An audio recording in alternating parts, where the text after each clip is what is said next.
को कहा, तू केवल मेरा पुत्र नहीं तो इस भूमि का रक्षक है और तुम्हें अन्याय के विरुद्ध खड़ा होना होगा। शिवा ने मां की प्रेरणा से प्रयास किए, छोटे छोटे किले जीतकर स्वतंत्र महाराष्ट्र की स्थापना का प्रयास प्रारंभ कर दिया। एक दिन मां ने शिवा को कहा, शिवा तुम्हें सिंहगढ़ के इस बड़े किले को मुगलों से जीतना होगा। शिवा ने कहा, मां मुगलों की सेना हमारी तुलना में बहुत विशाल है, ये युद्ध आसान नहीं। मां ने अपने पुत्र में जोश भरने के लिए, उत्साह भरने के लिए उसे कहा, शिवा जब तुम इस सिंहगढ़ के किले से मुगलों के झंडे को उतार फेंकोगे, मैं तभी तुम्हें अपना पुत्र मानूंगी। और शिवा को उत्साहित करने के लिए मां ने शिवा को क्या कहा, आइए सुनते हैं। शिवा उठ, अब समय नहीं विश्राम का, विश्राम का आज है ये धर्म के संग्राम का, संग्राम का ना झुकेगा तू शिवा किसी तख्त के आगे, किसी तख्त के आगे शिवा, किसी तख्त के आगे। खड्ग तेरी जब जब बोले तो अधर्मी भागे, तो अधर्मी भागे शिवा, तो अधर्मी भागे। मां की गोद नहीं रणभूमि है तेरा स्थान, रचेगा स्वराज हिंद का महाविधान, महाविधान। मां की इस ललकार ने ही शिवा की छत्रपति शिवा बनने की यात्रा का शुभारंभ किया। और शिवा ने कहा, मां तेरे आंचल में मैं रण का दीप जलाऊंगा, सिंहगढ़ की चोटी पर भगवा ध्वज फहराऊंगा। और फिर क्या हुआ, बड़ी थी विशाल विकराल सेना औरंग की, शिवा के लड़ाके क्रुद्ध कालों के काल थे। युद्ध में निपुण यदि मुगलों के सेनापति, मार काट में प्रबुद्ध जीजा मां के लाल थे। दक्षिण के द्वार को अभेद किया छत्र, अपने हाथ तलवार साज बने द्वारपाल थे। कोपित थे जैसे लंक लीलने को हनुमान, वैसे ही भभक रहे शिवा ज्वाल जाल थे। मां की प्रेरणा से, गुरु के मार्गदर्शन से शिवा ने स्वतंत्र स्वराज्य की, हिंदवी स्वराज्य की नींव रखी। और आज हर माता पिता को यह प्रण करना चाहिए, उन्हें अपने बच्चों को केवल अच्छे करियर के लिए ही नहीं तैयार करना, बल्कि उन्हें ऐसा इंसान बनाए जो अन्याय के विरुद्ध खड़ा हो सके, जो समाज और देश के प्रति अपने दायित्व को निभा सके। माताओं, आप भी जीजा माई की तरह अपने बच्चों को समर्थ गुरु रामदास जी जैसे समय के पूर्ण गुरु के मार्गदर्शन में आत्म जागृत करें, ताकि आपकी कोख भी अमर हो सके, आपकी कोख भी इतिहास रच सके। जिन्होंने इतिहास रचा, आइए उनकी महिमा को सुनते हैं।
राजा रानी लक्ष्मीबाई के पति गंगाधर राव देह त्याग चुके थे।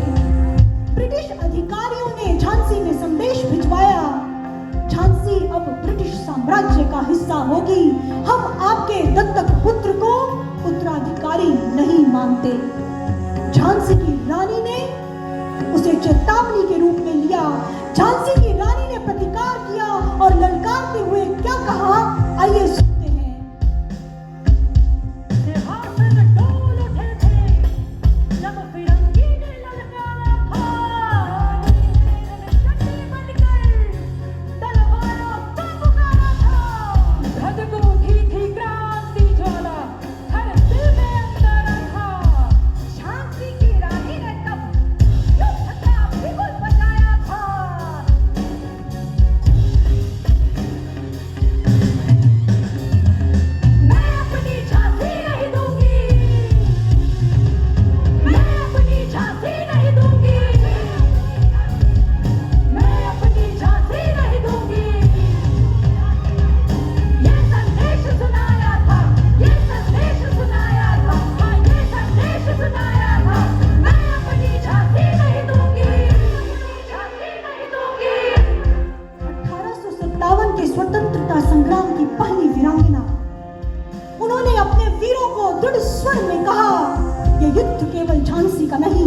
कभी भी पराजित नहीं होता। युद्ध में रानी की वीरता देखते हुए ब्रिटिश सैनिकों ने कहा, अरे ये नारी नहीं, ये तूफान है। ब्रिटिश ऑफिसर कॉर्नेट सिकोम्बे ने कहा, she is a wonderful woman, very brave, very determined. It is fortunate for us that the all men are not like her. वो कहते हैं ये हमारे अंग्रेजों का सौभाग्य है कि यहाँ के जो पुरुष हैं इस अद्भुत नारी जैसे वीर नहीं तो हमारा क्या बनता। रानी का अंतिम युद्ध कैसा था? रानी के साथ केवल 20-25 सैनिक थे। भारी सेना, अंग्रेजों की भारी संख्या में सेना आ गई, घेर लिया। रानी ने अपने सैनिकों में जोश भरने के लिए जयघोष किया, हर हर महादेव, हर हर महादेव। रानी ने अपने दांतों में घोड़े की लगाम को दबाया, दोनों हाथों से तलवार चलाकर शत्रु को मार रही है।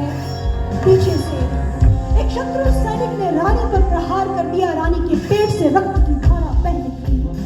दूसरा प्रहार हुआ, रानी के सिर का दायां हिस्सा कट गया, एक आंख फूटकर बाहर निकल गई। रानी ने अपने सैनिकों को कहा, ध्यान रखना, मेरी मृतदेह भी इन शत्रुओं को, इन अंग्रेजों को नहीं मिलनी चाहिए।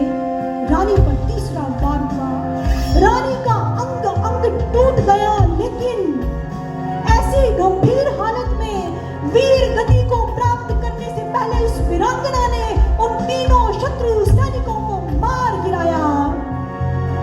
कैसा अदम्य साहस होगा उस रानी का, कैसा अदम्य साहस। और अंतिम शब्द कैसे थे, नैनम शिदंती शस्त्राणि नैनम दहती पावका। इस आत्मा को न शस्त्र काट सकता है, न अग्नि जला सकती है, क्योंकि रानी अपने पूर्ण गुरु सुरेंद्राचार्य जी द्वारा आत्मिक स्तर पर जागृत थी। उसकी वीरता शरीर से नहीं, मन से नहीं, उसकी जड़ें आत्मिक सशक्तिकरण से जुड़ी हुई थी, आत्मिक स्तर से जुड़ी हुई थी। और आज ये जो मेंटल हेल्थ इश्यूज से जूझ रही हैं हमारी माताएं, बहनें, महिलाएं, 2019-21 का नेशनल फैमिली हेल्थ सर्वे बताता है भारत की हर तीसरी महिला रिस्क पे है एंजाइटी डिसऑर्डर और डिप्रेसिव डिसऑर्डर के। इमोशनल इंस्टेबिलिटी से जूझ रही है, वर्क लाइफ इंबैलेंस से जूझ रही है। आज हर नारी को आत्मिक सशक्तिकरण के द्वारा रानी की तरह अपनी लाइफ को बैलेंस करना होगा। अरे तुम ही तो हो झांसी की रानी की वंशज, जिसने समय आने पर अपने बच्चे को पीठ पर बांधकर रणभूमि में कदम रख दिया था। जब तुम्हारे जीवन में रण आए, संघर्ष आए, तो तुम भी झांसी की रानी की तरह संकल्प की तलवार उठाओ। हर संघर्ष, हर भूमिका में रानी सा शौर्य दिखाओ, रानी सा संतुलन बनाओ। कैसे, आइए सुनते हैं।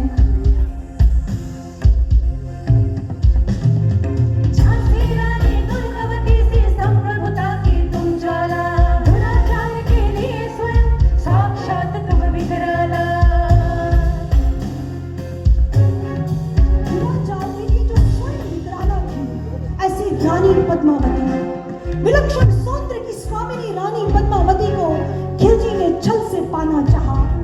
छल से उसके पति चित्तौड़ के राजा राणा रत्न सिंह को बंदी बना लिया, उसकी समस्त सेना को मार गिराया। और अब खिलजी अपने घोर इरादों से, अब खिलजी पद्मावती को पाने के लिए चित्तौड़ के किले की ओर बढ़ रहा है। और पद्मावती ने उसे चेताते हुए क्या कहा, आइए सुनते हैं।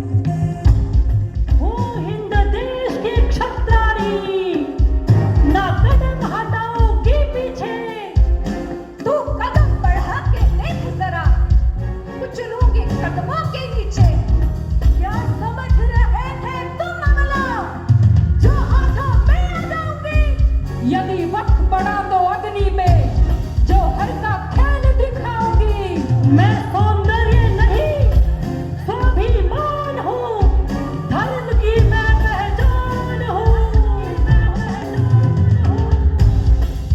पद्मावती ने खिलजी की वासना की वस्तु बनने से बेहतर जौहर को चुना।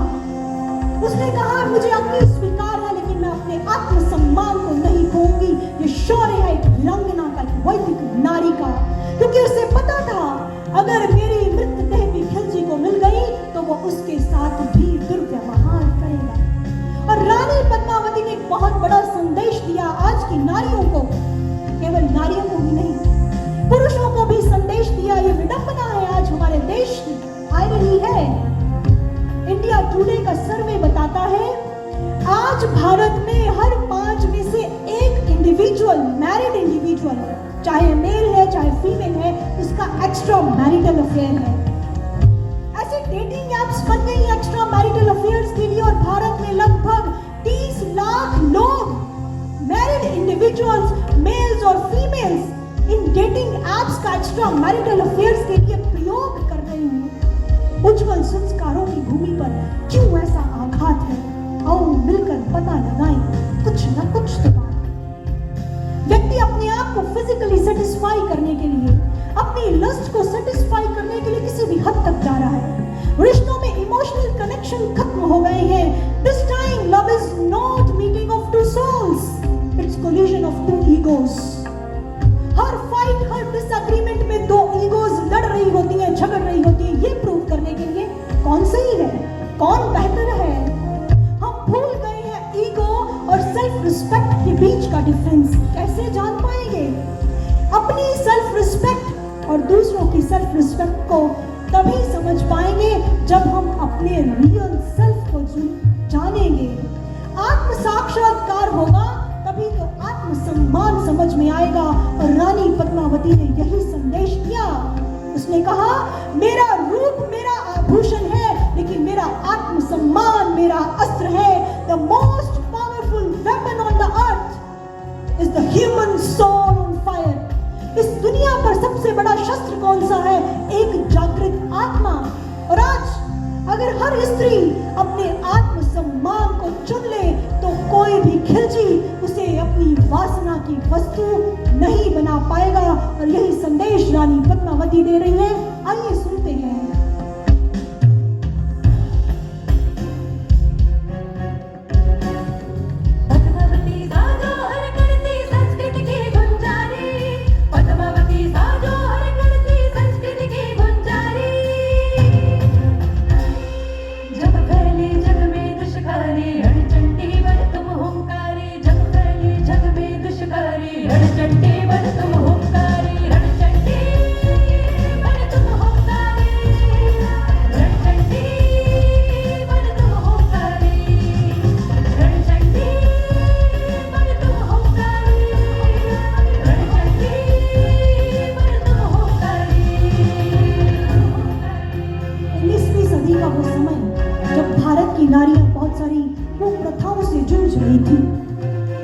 सावित्री बाई फुले एक अंग्रेजी किताब को पढ़ने की कोशिश कर रही थी।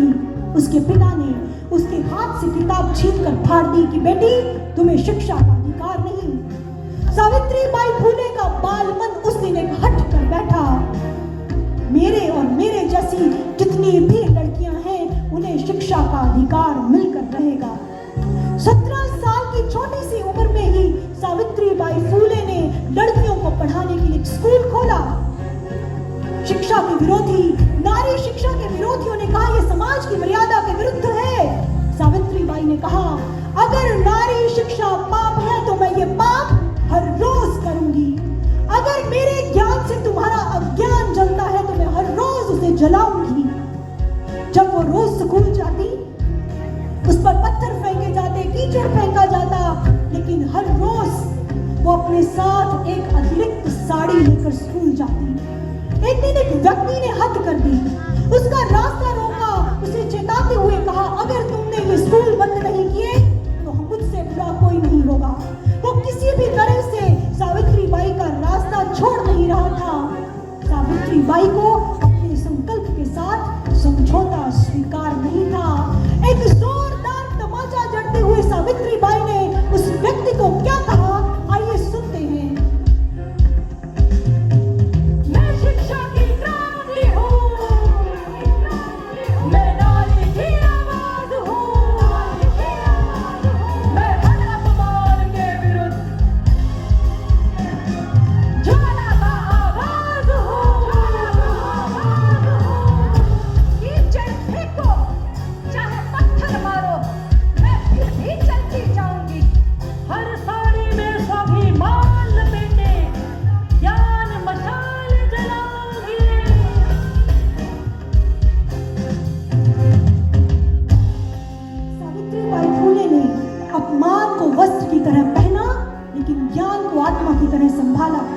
सभी नारियों का संदेश दिया, अगर आज की महिला मेरी तरह डट जाए तो कोई व्यक्ति, कोई समाज उसे रोक नहीं सकता। आज की मॉडर्न नारी जब भेदभाव का सामना करती है, इंसल्ट का सामना करती है, टूट जाती है, फ्रस्ट्रेट हो जाती है, अगर कोई टोक दे तो टूट जाती है। लेकिन सावित्री बाई ने कहा, अपमान मेरा परिचय नहीं, मेरी परीक्षा है। और आज की नारी हर अपमान का उत्तर, हर अपमान का बदला अपनी सफलता से दे। आपकी सफलता के संगीत के सामने हर भेदभाव का शोर, हर अपमान का शोर अपने आप शांत हो जाएगा। और यही संदेश सावित्री बाई फूले दे रही है। और आपको जानकर ये हर्ष होगा, आज दिव्य ज्योति जागृति संस्थान भी ऐसी बच्चियों को जो झुग्गी झोपड़ियों में रहती हैं, अपने परिवारों के साथ ऐसे बच्चों को, ऐसे बच्चियों को शिक्षा प्रदान कर रहा है, फ्री एजुकेशन प्रदान कर रहा है मंथन प्रकल्प के तहत। और आप सबका भी आह्वान करता है, जैसे हमने पहले भी सुना, व्यक्तित्व का निर्माण करना सर्वश्रेष्ठ कार्य है और ये एक सर्वश्रेष्ठ कार्य संस्थान कर रहा है। आप सबका आह्वान करता है कि आप समाज के ऐसे कार्यों में सहयोग दें। और एक और प्रसन्नता का विषय है कि संस्थान बहुत ही जल्द ऐसे स्कूल को, प्रिविलेज सोसाइटी के बच्चों को, उसके स्कूल को शुरू करने जा रहा है, जो स्कूल न केवल शिक्षा देगा, वो संस्कारों और सभ्यता की दीक्षा भी देगा, ब्रह्म ज्ञान की दीक्षा भी देगा। क्योंकि शिक्षा अकेली न कर पाएगी, मानव का उद्धार दीक्षित होकर करना होगा, विकारों का संहार। और ऐसे ब्रह्म ज्ञान की दीक्षा को संस्थान प्रदान कर रहा है। और जो ब्रह्म ज्ञान जब मीराबाई के जीवन में उनके गुरुदेव संत रविदास जी की द्वारा प्रकट हुआ, उनके भीतर शाश्वत भक्ति प्रकट हो गई। वो ब्रह्म ज्ञान जिसने राधा को राधा बनाया, आज भी वो ब्रह्म ज्ञान प्रदान किया जा रहा है संस्थान के द्वारा। और आइए इस गाथा को आगे बढ़ाते हैं और इस भजन की